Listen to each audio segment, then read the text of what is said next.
She laughed at me the night I asked her to dinner. Not a mean laugh. That's what threw me.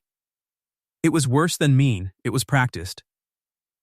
The laugh of a woman who had heard the question before, from other men in other towns, and had learned exactly what it was worth. She set the glass she was drying down on the bar, and she looked at me the way you look at a kid selling raffle tickets, and she said no. Then she said the other thing. The thing about men like me and women like her, said soft, like she was doing me a favor, like she was reading me the label on something before I bought it by mistake. I drove home around the dark side of the lake with her words riding in the truck with me. She thought she was warning me off. She thought she knew my whole make and model, steady job, good name, church on the corner, a man who'd never once been talked about at the post office. And the sad truth is, she wasn't wrong about the type. She'd met that man. She'd been burned down to the ground by that man. More than once. Though I didn't know any of that yet. She was only wrong about one thing. But I'm getting ahead of the story, and this one deserves to be told in order. Because before it was over, half this town owed that woman an apology, and I owed her a boat with a name on it, and she owed me one dance. She still says it wasn't a bet. It was a bet. My name is Nathan Cole. I'm 31, and I teach shop class at the high school in Alder Lake, Wisconsin, which is the same school my father taught at for 30 years. In the same room, at the same scarred workbench, under a plaque with our last name on it. In this town, Cole isn't just a name. It's a measurement. My grandfather built half the docks on this water.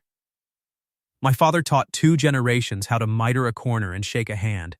When people here say he's a Cole, they mean a thing by it, and the thing they mean is safe. Solid, no surprises. I used to think that was a compliment. Here's the wound, and I'll keep it short, because she hates when I make it sound sadder than it was. 2 years before all this, I was engaged. Her name doesn't matter anymore. 2 weeks before the wedding, she sat me down at my own kitchen table and told me she was moving to Chicago with a man she'd met at a conference. And when I asked her why, you always ask why, even when you shouldn't, she was kind enough to be honest. You're a good man, Nate, she said. But your whole life is already finished. I could read the last page from here. The town was very sorry for me, out loud, at length, for about a year. Casseroles, shoulder squeezes at the hardware store. And underneath all that sympathy, I could hear the other thing. The quiet thing. Of course he stayed. Cole's stay. Nobody was surprised, and somehow that was the part that hurt. A man can survive being left. It's being predictable that bleeds you slow, so I did what my people do with what they can't say. I went into the garage.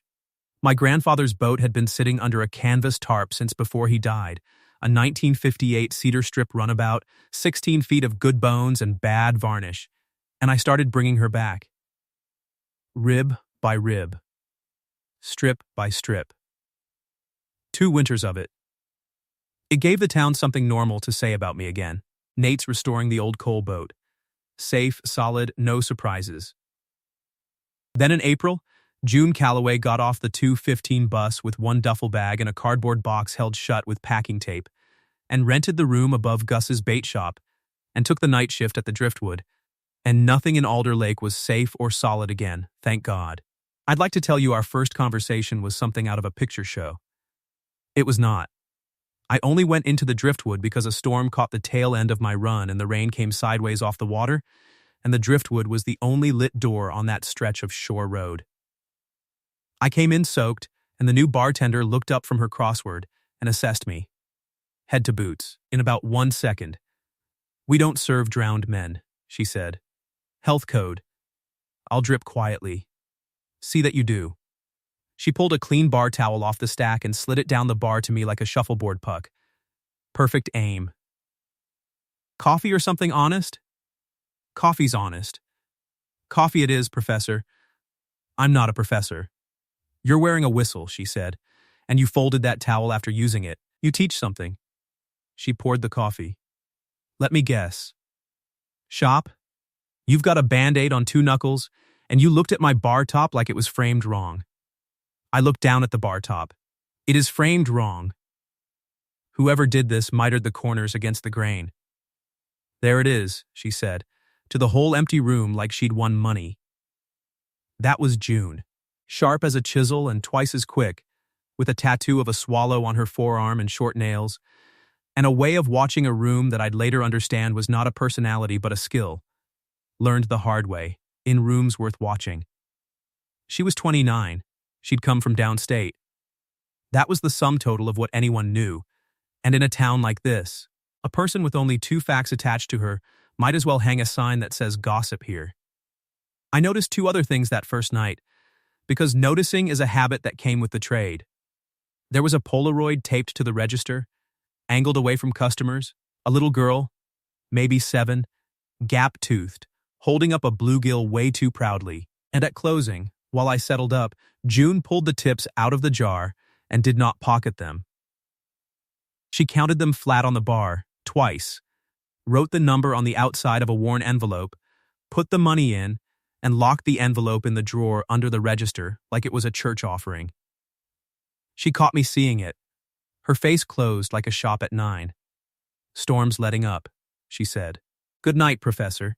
It became a thing, the driftwood. I'd finish at the school, work the boat till dark, and end up on that corner stool with coffee more nights than I'll confess to. We argued about everything, which is one of the great underrated forms of courtship. She said my crossword answers out loud before I could. She called my truck the Sunday truck because it was too clean. When I mentioned the boat, she demanded specifications like a customs agent. "Cedar strip over oak ribs," I told her. 58. My grandfather built her. "Does she float?" "She will." "That's what men say," June said, wiping down the taps, "about a lot of things that never touch water." "Come see her then, keep me honest." She stopped wiping.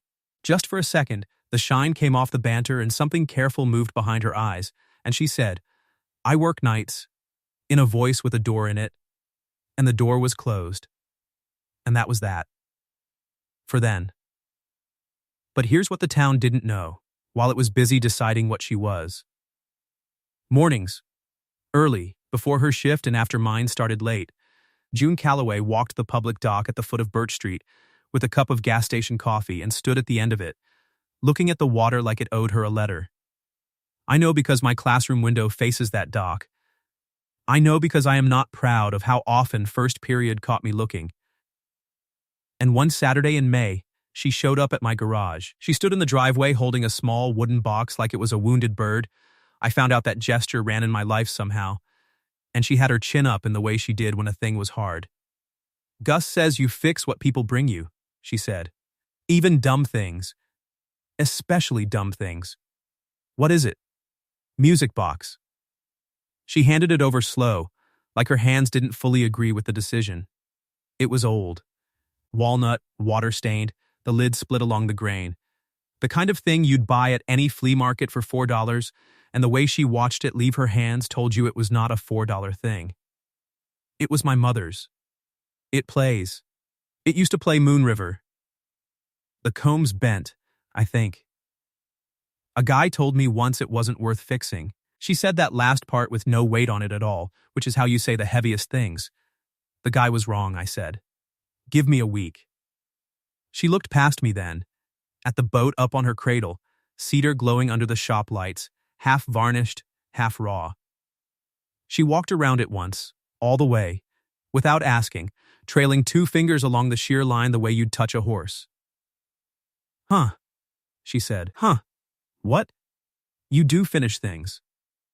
She said it quietly, almost to herself, like she was correcting a file. Then she straightened up, put the armor back on, and said, "1 week, Professor. Don't make me regret this," and walked off down my driveway, and I stood there next to my grandfather's boat with my heart making a fool of itself. She started coming by after that. "To check on the music box," she said, "which does not require attendance twice a week, but I was not about to introduce facts into a good situation." She'd perch on the workbench and hand me tools and get sawdust in her hair and argue. "You're sanding that wrong. I've been sanding since I was 6. And you've been doing it wrong since you were 6. Go with the grain. June, I teach this, then teach faster. That spot's still rough. Here, and she'd take the block out of my hand and do it exactly as wrong as I was doing it and declare it fixed, and I'd let her have it because her sleeves would be rolled and the swallow tattoo would flash and she'd be humming without knowing it. And a man protects a thing like that. The night we laid the first coat of varnish, she showed up at 8 with 2 bottles of root beer and the bossiest mood I'd ever seen on her, which is a records quality statement. Rules, she announced, setting the bottles on my bench. No dust, no drafts, no talking over wet varnish. Whose boat is this? Tonight? The varnishes. We just work for it. She tied her hair up with a rubber band off my bench. Gus told me about brush marks. I've been reading. You've been reading about marine varnish. I read about everything I'm about to be good at, she said. Load your brush, Professor, long strokes. Maintain a wet edge. See, I know things. We worked bow to stern in the quiet, trading off, and the cedar came up under the lights like something waking. And somewhere around the stern she asked it, casual, eyes on her brush. So who was she? Who was who? The one this town keeps almost mentioning around you. Everybody here talks in cliffhangers, you notice that? After everything Nate's been through, and then they remember I'm pouring and order a beer. I kept my own eyes on my own brush. Fiancé, 2 years back. She left 2 weeks before the wedding. 2 weeks. June whistled low. What'd she say? They always say something. There's always a sentence. She said my whole life was already finished. Said she could read the last page from here.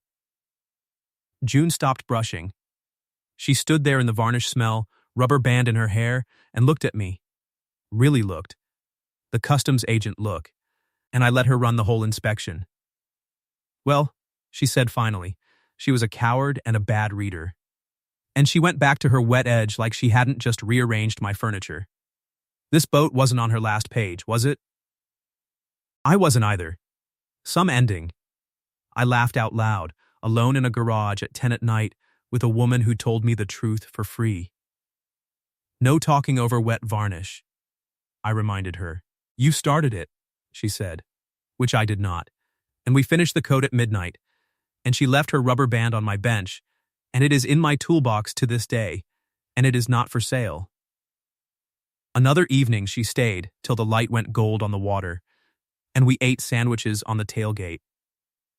She asked what I was going to name the boat, and I said Coles had always called her Miss Adeline, after my grandmother. And June said, you could name your own boat, you know. Just as a concept. Naming your own things, and took an enormous bite so she wouldn't have to say more, and I filed that away with everything else. You should know about Merle, since he matters twice. Merle Hobbs is 81, holds down the end stool at the driftwood like it's a government post, and has done the newspaper crossword every day since Eisenhower. June started doing it against him. Out loud, across the whole bar. 7 down, Merle, 6 letters. Steadfast. I'm thinking. Think faster, I've got tables. You know, Merle said to me one night while she was in the back, I had that girl figured for trouble the first week. He filled in a square, slow and satisfied. Turns out she's the other thing. The thing trouble happens to. He looked at me over his glasses. Big difference, son. Whole town's got 'em backwards. Whole town usually does. 6 letters, Merle. June called from the kitchen door. Loyal's only 5, woman. I'm working on it. The word is staunch, and it's 7. And you owe me a quarter. He paid it too, straight into the jukebox fund jar she kept by the register. For emergencies, she said, and wouldn't explain. And I didn't know yet that the emergency she was saving quarters against was a slow song. She never talked about downstate. Never the Polaroid. Never the envelope. Once her phone rang while she was steadying a strip for me, and she looked at the number, and every drop of ease left her body between one breath and the next. She didn't answer it. She held the strip perfectly still and said, Clamp it, Professor. I don't have all night, in a voice that had gone downstate without her. I clamped it. I didn't ask. You don't pull a clamp off glue that's still setting. And that was our spring. The boat got her varnish. The music box sat on my bench in 11 careful pieces. And the town, the good, kind, terrible town, began to talk. One more slow burn scene, because it matters later. The second Friday in June, the driftwood was dead by 10, and Merle Hobbs fed one of June's emergency quarters to the ancient jukebox on his way out, and Moon River came on. The jukebox has exactly one slow song, and that's it. And June went still behind the bar with a glass in her hand. Your mother's song, I said. She used to dance me around the kitchen to it, standing on her feet. You know. The way. She stopped. Set the glass down. Anyway, dance now, I said. I don't know where it came from. One song. Nobody here but Merle's ghost. She looked at me a long, long beat. And I watched her want to. I watched it cross her whole face like weather. Then she picked the glass back up and said, I don't dance with customers. And the song played out to nobody, and I finished my coffee, and if you had told me right then that within 1 year she would dance to that song in front of 200 people in a white dress, I would have laughed you out onto the shore road. Now, the talk. It started the way it always starts here. Small. At the post office, in the space between hello and the weather. Doris Fenwick saw June's tattoo at the market and mentioned it to the quilting circle in the tone people use for medical news. Somebody's cousin had been downstate and thought June looked familiar, which meant nothing, and traveled everywhere. A checkout girl saw us on my tailgate eating sandwiches, and by Sunday, that had become something worth lowering your voice about. And then in late June, it stopped being small. A man came into the driftwood on a Tuesday asking for her. Not a local. Big shoulders. Gold chain. A black pickup with dealer plates parked crooked across 2 spots. I wasn't there, this is Gus's account, and Gus doesn't decorate a story, but the man asked for June Calloway by her full name, and when Gus said she wasn't on till later, the man smiled and said, Tell her Ray came all this way, and left a phone number on a napkin, and drove that black truck slow down Main Street like he was pricing the buildings. June went white when Gus told her. She worked her whole shift with the napkin unread in her apron pocket, and at closing she burned it in the sink. Gus saw that too. By Thursday, the town had assembled its story with the efficiency of a barn raising. Boyfriend, they said. Or worse, husband, trouble from downstate, following trouble that came upstate.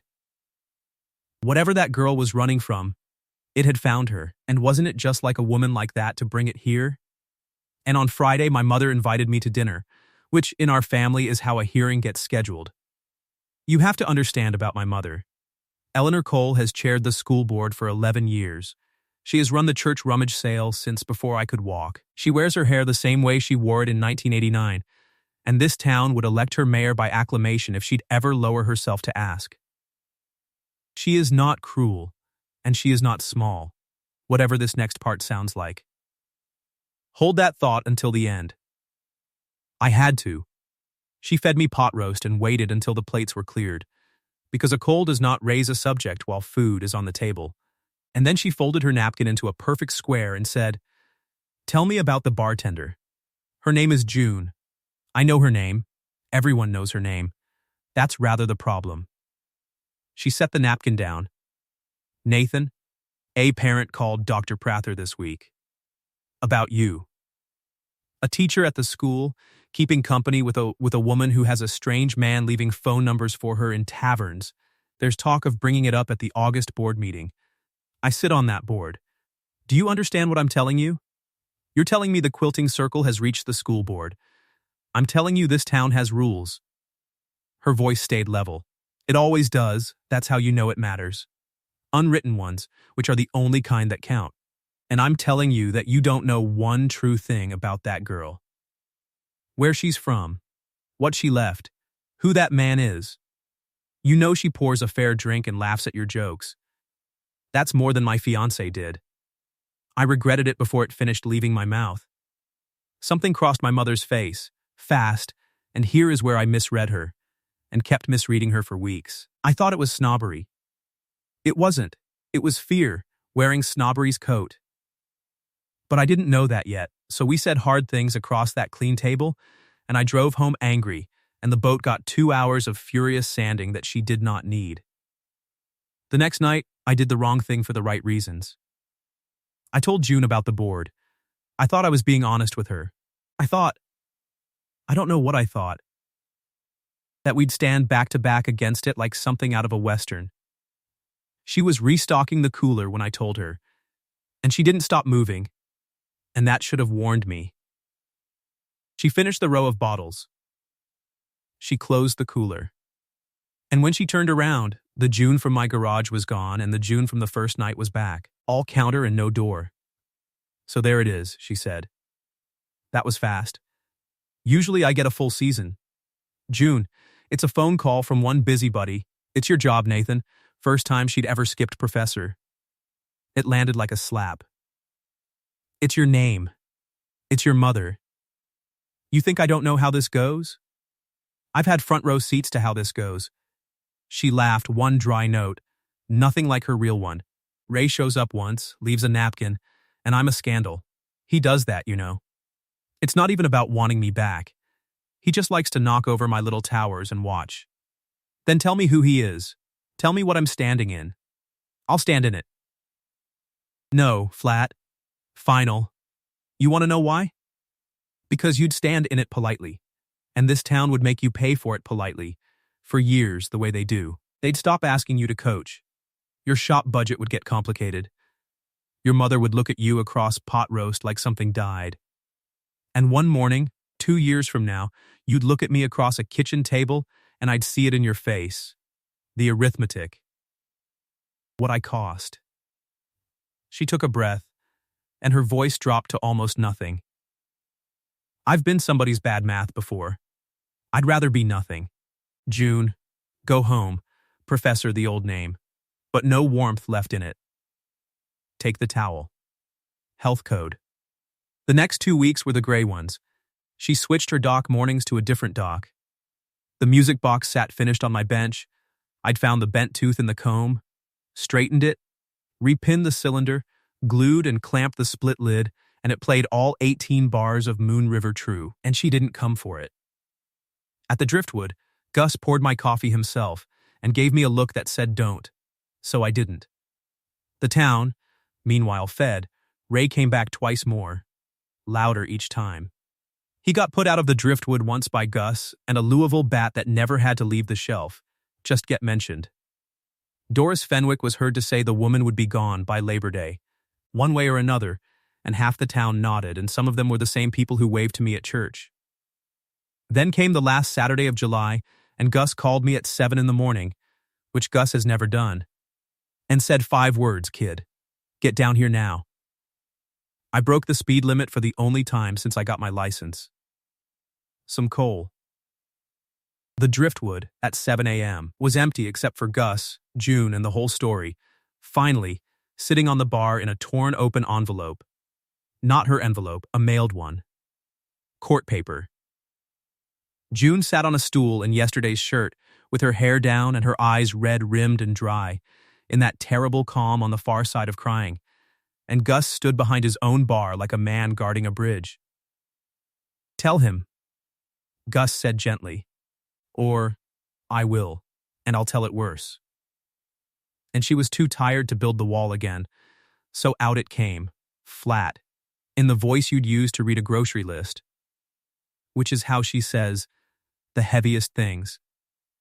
The girl in the Polaroid was Katie, her sister. 21 years younger. Surprise baby, June said. Except nothing about our mother was a surprise by then. Their mother had passed 2 years ago. June said passed and Gus's jaw said the truer word. And Katie, 7 years old, had gone into foster care downstate because the only other blood was June. And June, on paper, was not fit. Because of Ray. Because at 24 she'd been in Ray's car, not knowing what was in the trunk of Ray's car. And Ray had a lawyer, and June had a public defender. And Ray walked, and June got 18 months probation and a record that followed her like a dog. The envelope. The tips, counted twice, every night. First month's rent on a 2-bedroom, a lawyer's retainer, a guardianship filing, 14 months of pouring drinks and eating gas station dinners so a gap-toothed kid could have her own room in a town with a lake.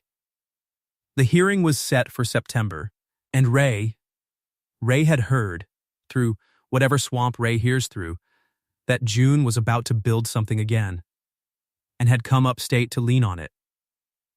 The court paper on the bar was a motion. His people had filed to make sure her record got a full airing at the hearing. "He doesn't even want anything," June said to the bar top. "That's the part people never believe. He just doesn't like that I got out." She looked up at me, finally, and there was no fight left in her face, only the long tiredness under it. And she said, "So now you know what you were standing in, Professor. This is what a woman like me is. Go on home before it splashes on your name, too." And there, on a bar stool at 7 a.m, was the choice. And it was no choice at all. My whole cautious, measured, read the last page life had been aimed at one morning like a level at a line, and I heard my own voice come out steadier than I'd ever heard it. I told Gus to pour 3 coffees. I told June to eat the eggs Gus was already making.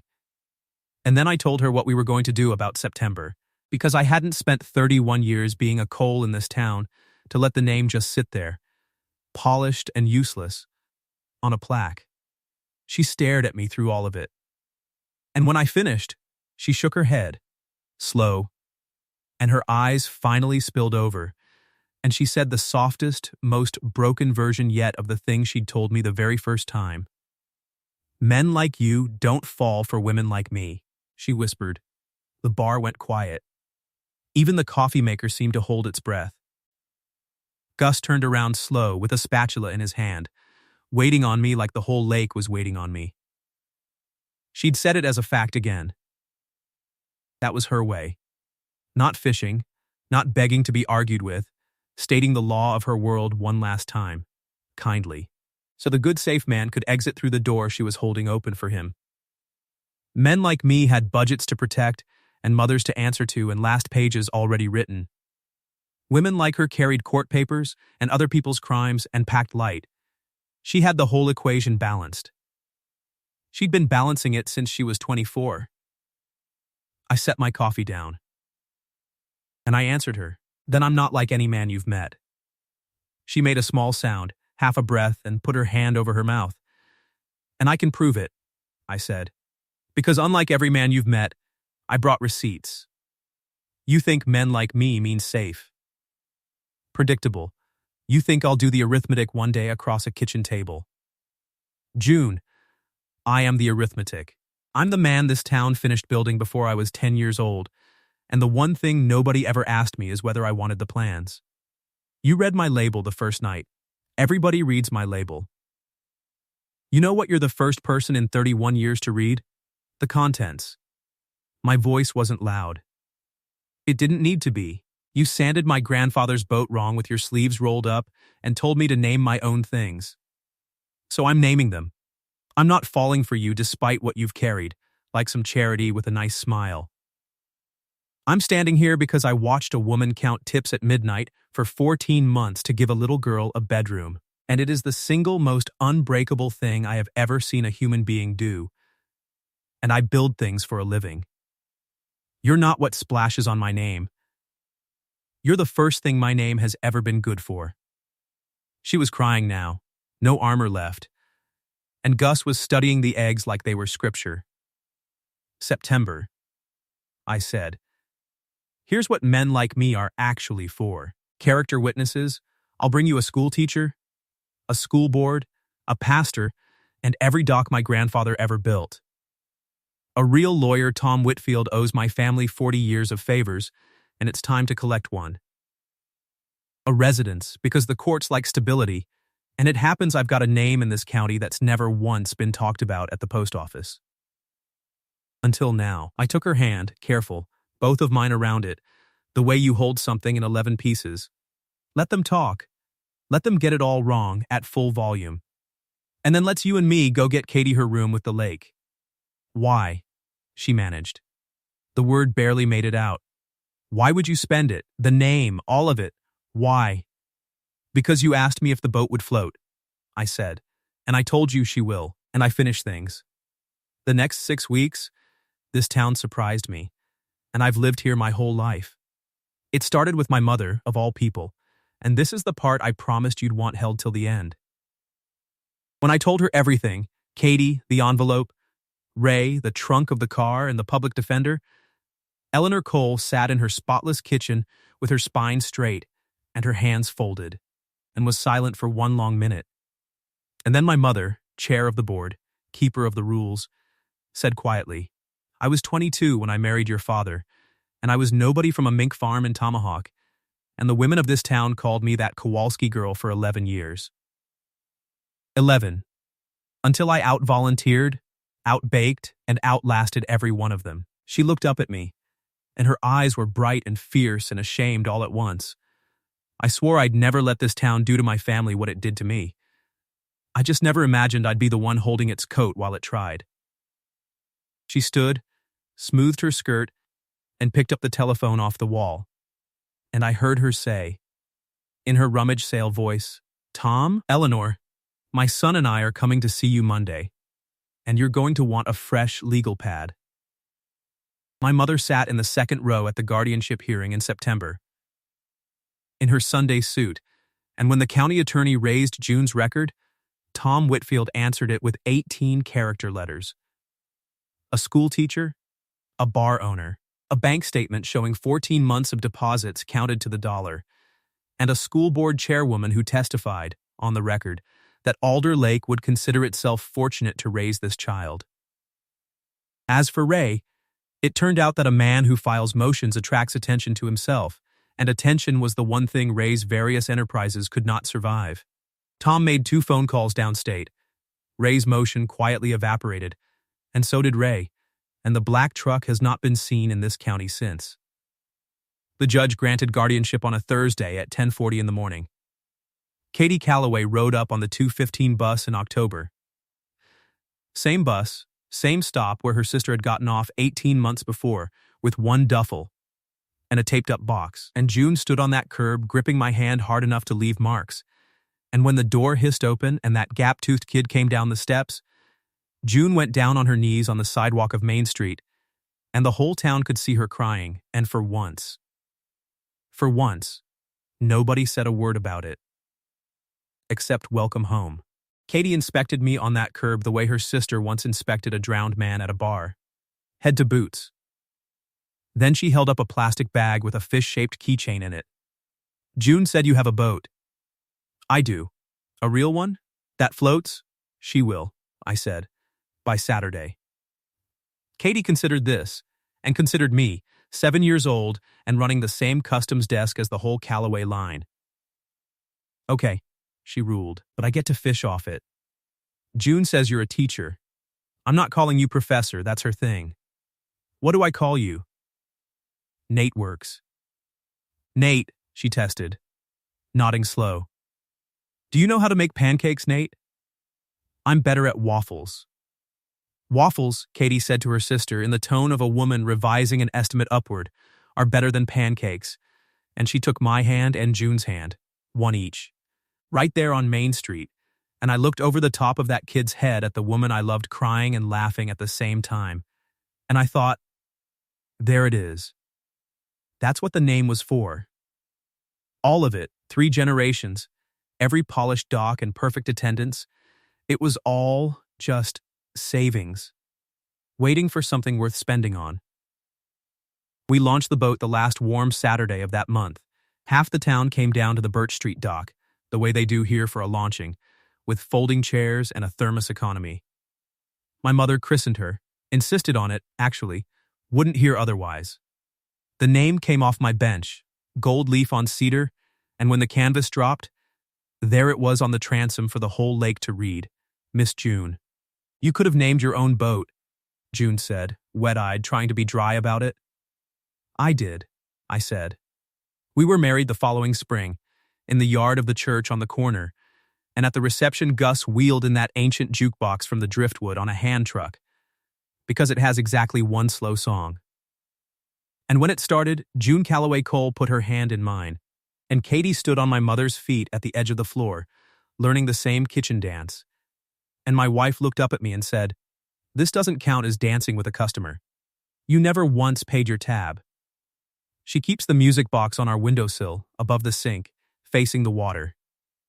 Some evenings she winds it while she does the dishes, and Katie hums along in the next room over her homework, and I sit on the porch and listen to my house being full. People ask me sometimes, new people, mostly, folks who weren't here for it, how a fellow like me ended up in a story like this. I never explain it right, but June was drying glasses at the driftwood one night last winter, back helping Gus for old time's sake, and she overheard a young guy at the bar telling his buddy that some girl was out of his league, wrong side of something, that guys like him don't end up with girls like her.